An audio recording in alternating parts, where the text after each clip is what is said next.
Okay, we'll just give it a few more minutes, guys, before we start going live.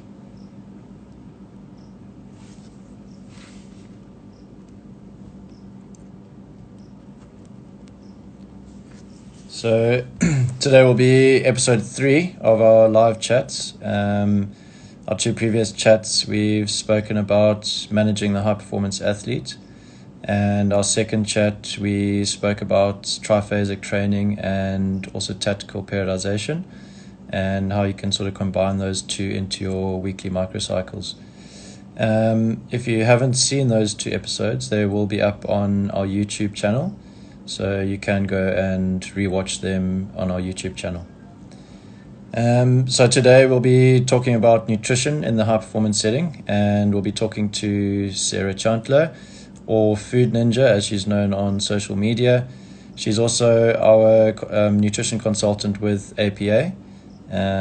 So yeah, we'll get started. I think we'll bring her into the live chat and we'll have a discussion around how she implements nutrition in a high performance setting. We'll talk a bit about her philosophies around how she implements her strategies.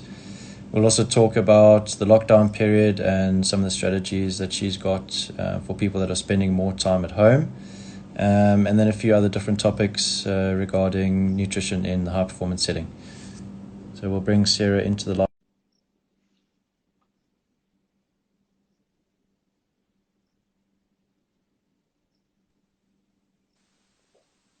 Ha, it There worked. we go.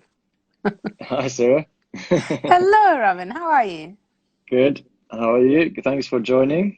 Thank you very much for inviting me. Nice to have you on. Sarah, I think we'll just start with a quick self-introduction of where you started, where you are at the moment, and your journey along the way. It feels like that story got more complicated when COVID hit. But I qualified a while back as a dietitian in South Africa at UCT. And after some time in public health, I then decided to do my master's in exercise science and decided to take on the route of sports nutrition rather than public health for a small time being. And then after my master's finished, I was working at the Sports Science Institute of South Africa, which is where I then found out a lot more about working in multidisciplinary teams and the amazingness of strength and conditioning and biokinetics. And working in that space, realized that obviously I still wanted to extend and do more within sport. So I got an opportunity to start my PhD at Leeds Beckett just over 2 years ago. And so I'm currently doing that and doing some teaching and some practitioner stuff on the side as I investigate the impact of rugby on gut health outcomes. So that's Cool. my PhD stuff. And yeah, and then just trying to make every athlete eat better. Your PhD, how far along are you? So unfortunately, when you do a PhD in sport and all sport stops, the PhD kind of grinds to a halt as well. So I'm probably about halfway, but I need rugby to recommence for me to be able to do any more testing. So I will just be patient and wait until that happens. Okay. Yeah. I wanted to latch on to something that you said there in terms of nutrition and high performance sport. Um, High performance athletes generally aren't some of the healthiest people around. So what are your strategies in terms of, or your philosophy towards nutrition in the high performance setting? Yeah, you can just talk us through a few of those. Okay. I guess most good philosophies come with some experience and some little bits of information along the way. So I was very lucky to work with people like yourself and Wayne at the Sports Science Institute. So in terms of working with a multidisciplinary team and looking at where nutrition is like fits into a high performance environment, the first thing you learn is that you're not the most important practitioner and that my sister phoning me. And you have to learn that of like sort of when to push nutrition and when not to push nutrition. That's definitely something that's quite important. And then I think from that, I also looked at the idea that just because you tell an athlete to do something doesn't mean that they will do it. So I've had to work quite hard on the idea that knowledge-based systems are not they're the first step of how to get athletes to improve their nutrition outcomes, but that it's definitely only the first of a few steps, and that you can't just provide information and then hope that they will do it, because that's not how athletes work. So I've Yeah. worked quite a lot around this idea of improving nutrition literacy in athletes. So nutrition literacy is kind of as it's described, it's the ability to use like lots of different facets of things to contribute to your nutrition behavior, and that you can't just tell them. So that's kind of where I'm at the moment. So I think a lot of my stuff as well is also around not overwhelming athletes with lots of knowledge-based content. I think that a lot of the time they get too much knowledge, they get told too many different things. And so it's working very hard on just the outcomes-based stuff and actually trying to get athletes to shift their behaviors to something that is going to promote better performance. Sure. Because I was going to ask you, in terms of your work, a lot of your work is sort of giving plans to the athlete, and then you have to rely on the athlete to go home and implement those plans. So a Yeah, lot of your I don't actual like giving work plans is anymore. is done sort of away from your sort of you taking care of it. Essentially, you have to rely on them implementing it away from yourself. So how do you actually make sure that they're doing that in order to see the results that you are wanting to get? So I guess each team, each athlete is going to be slightly different, and maybe that's where that experience comes into my philosophy, is that it's figuring out as quickly as possible what the red button is for each athlete. Red button obviously sounds like they're going to self-destruct in 30 seconds, but whatever their big, I used to call it like the big domino, whatever the domino is at the front that's going to cause everything else to kind of like work in the right direction. So if you can Okay. figure out what that is, and unfortunately, a lot of that comes through getting to know your athlete. Yeah, So sure. time spent with athletes, not around trying to teach them about protein, carbs, and fats, but more just getting to know them as a human being, but then figuring out, like, why don't you want to do what I ask you to do?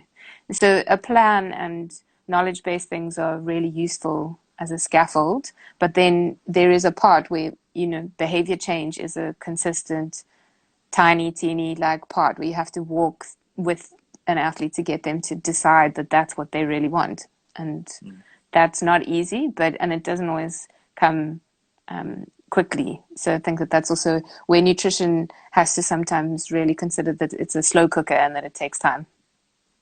Yeah. And have you found that once you've built up a better relationship with the athlete, that your ideas are implemented more successfully? I think there's definitely just better responsiveness to my suggestions. So there's also a better level of engagement. So with my rugby academy group, I find that if I see them once a week at their gym session and I'm either doing a weigh-in to monitor what their recovery looks like or their hydration status or something along those lines, is that in that space, then after a certain amount of time, they will just select to ask me questions or they will volunteer information without me actually having to ask them. And that's when you kind of know that they trust me, two, that they actually value my opinion around what their behaviors look like, and that they also know that there's no negative consequences if they tell me they ate a pizza. So there's also really important to know that, like, my philosophy also just means that there's no bad foods for athletes. There's just ones that are more appropriate and ones that are probably less appropriate at different points. And so they Sure. trust that. And then if I give them constructive advice, then it often comes back with much more positive feedback, and they actually are willing to try something. The best is when I say to a player who's, I think it happened before, he was like, I really love pizza. And I was like, okay, well, maybe you should make it yourself. And 2 weeks later, he came to tell me that he'd made his own pizza at home from scratch and that he decided that he was going to build himself a pizza oven. But Awesome. that was within like what I had suggested. I had Yeah. moved it one step towards something that he really loves. I hadn't banned him from eating it, and he knew that he could make smaller ones if he needed to, or bigger ones. He had control over the toppings. So, from a sports nutrition perspective, he'd actually achieved everything that I'd asked him to do. So that was considered a win. So I also know you work a lot on not really banning things from a person's plan, essentially. So Yeah. say someone wants chocolate, you don't say to them, you can't have chocolate. You maybe try and place that into a better time in the day to have it. And the idea is obviously to try and get a better buy-in into the actual process. Yeah, I think we're if we're in, I mean, maybe this is the biggest difference between nutrition and something like S&C or training or biokinetics or physio, is that there's a lot more black and white when it comes to some of those outcomes. You know, you're either fast enough or you're not fast enough.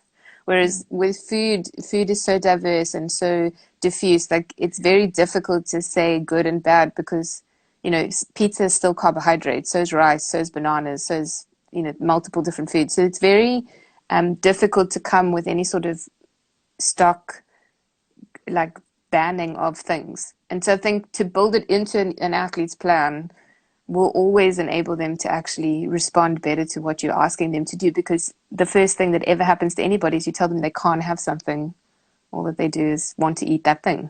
And I'm pretty sure that that's, Yeah. even if you look at sort of just general health and well-being and dietary 101 is that you tell someone they can't have something, they spend their whole life obsessing about why they can't have it, especially if they don't actually understand why they can't have it. And so, I mean, we've got not that much amazing high grade scientific research around sports nutrition. So I have absolutely no justification for banning chocolate. There's no evidence for that. So why would that sounds a bit silly to then be able to say to an athlete that they can't have it. However, if the outcome that you're looking for means that less chocolate would be a good idea, then that's different. Yeah, sure. Interesting. So